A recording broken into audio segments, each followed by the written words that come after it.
Bienvenue dans un nouvel épisode du podcast Droit de l'immigration. Je suis l'avocat Fabio Locerbo.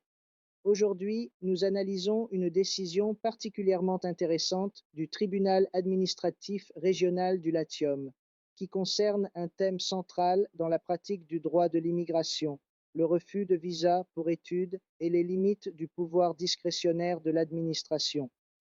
L'affaire concerne un étudiant qui avait demandé un visa afin de s'inscrire à l'université de Bologne.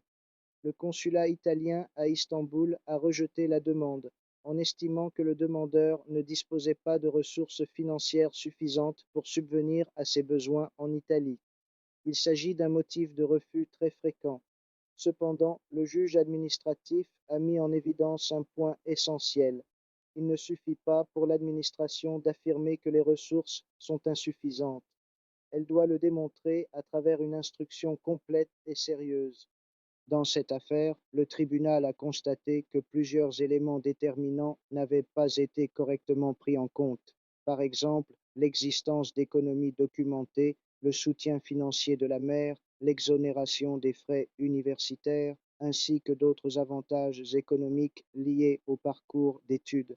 De plus, le demandeur était un jeune étudiant sans revenus propres, ce qui est parfaitement normal. Le problème ne résidait donc pas uniquement dans la décision finale, mais dans le raisonnement qui y a conduit. C'est ici qu'intervient un principe fondamental, le défaut d'instruction. Lorsque l'administration n'examine pas correctement les faits, la décision devient illégale, même si, en théorie, elle pourrait être justifiée. Pour cette raison, le tribunal a annulé le refus de visa et a ordonné à l'administration de réexaminer la demande dans un délai déterminé. Ce point est fondamental. Le juge ne se substitue pas à l'administration, mais il encadre son action future à travers ce que l'on appelle un effet contraignant.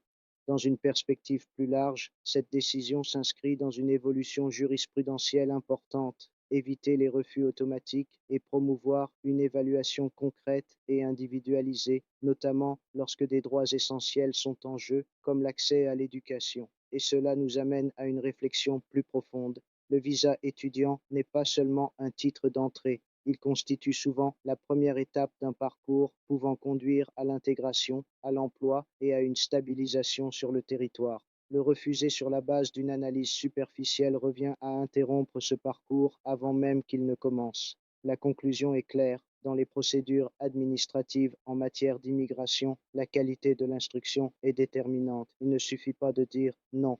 Il faut expliquer pourquoi de manière claire, complète et rigoureuse. Merci de votre écoute pour cet épisode du podcast Droit de l'immigration. À très bientôt.